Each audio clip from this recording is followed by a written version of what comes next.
Hello everyone and welcome back to the channel. ये video ना बहुत ही इंपॉर्टेंट होने वाली है क्योंकि इसमें बहुत ही इंपॉर्टेंट चीज़ आप सीखने वाले हो। जैसे अभी आइल्स स्पीकिंग में क्या होता है, जब भी आप किसी चीज़ का रीज़न बताते हो, एक्सप्लेन करते हो, तो आप बिकॉज यूज़ करते हो।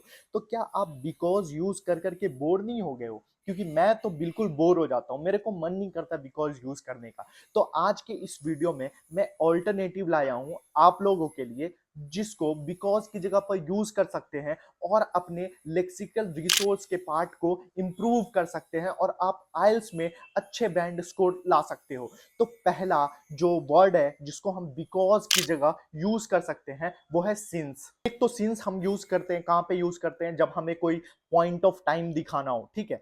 पर ये सिंस को हम बिकॉज की तरह यूज करेंगे, करेक्ट है। अब for example, I prefer watching television since it boost my knowledge. तो मैंने बिकॉज की जगह सिंस यूज करा, करेक्ट है। नाउ दूसरा जो इंपॉर्टेंट वर्ड है वो एज है।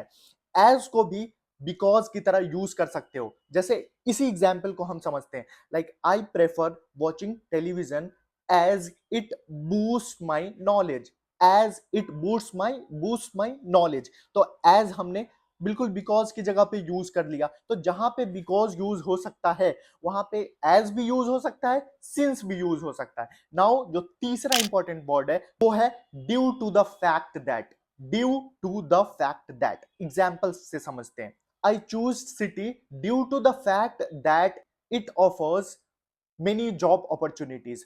तो मेरे को बिकॉज बोलना था पर मैंने बिकॉज नहीं बोला, मैंने क्या बोला, due to the fact that, ठीक है। और पहले वाला एग्जांपल में हम यूज करके देखते हैं, जैसे I prefer watching television due to the fact that it boost my communication skill, it boost my knowledge, it boost my communication skill.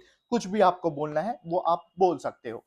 अब जो फोर्थ इंपॉर्टेंट है, ठीक है, फोर्थ में हम क्या देखेंगे कि फोर्थ में बिकॉज यूज करना है, बिकॉज और उससे पहले मेनली लगा देना है, mainly because I don't drink cold drinks, it's mainly because I I want to be healthy. ऐसे आप बोल सकते हो। या फिर पहले वाले एग्जाम्पल में यूज करके देखते हैं, आई prefer watching television mainly because it boost my communication skill and knowledge. ठीक है। इस वीडियो से पहले तक आप बोर्डिंग से आंसर दे रहे होंगे आइल्स एग्जाम में। क्यों? क्योंकि आप सिर्फ बिकॉज यूज कर रहे थे। पर इस वीडियो के बाद आपको ऑल्टरनेटिव मिल चुका है कि यार बिकॉज की जगह सिंस भी यूज कर सकते हैं, एज भी यूज कर सकते हैं, due to the fact that ये भी यूज कर सकते हैं, और मेनली बिकॉज ये भी यूज कर सकते हैं। तो आपके पास चार ऑल्टरनेटिव है बिकॉज के।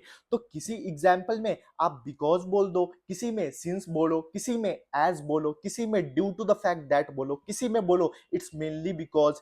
ऐसे आप करोगे ना तो क्या होगा कि आइल्स के बैंड आपके बढ़ेंगे। कैसे बढ़ेंगे? क्योंकि आइल्स बैंड डिस्क्रिप्टर बोलता है यूज वैरायटी ऑफ वर्ड्स, मतलब डिफरेंट वोकैबुलरी यूज करनी है। इससे आपका जो उनका एक मार्किंग क्राइटेरिया होता है एलआर, जिसको हम बोलते हैं लेक्सिकल रिसोर्स, तो उसमें ना आपके स्कोर बढ़ जाएंगे। तो अगर आप बिकॉज की जगह इतने सारे वर्ड्स यूज करते हो, the examiner will be impressed. Examiner will think that yeah, this guy is using the alternative, not repeating the same word again and again. Then your band score in the lexical resource part will increase, which ultimately results in the increment of your overall score. So please use these techniques, use these words in your IELTS speaking test from now onwards.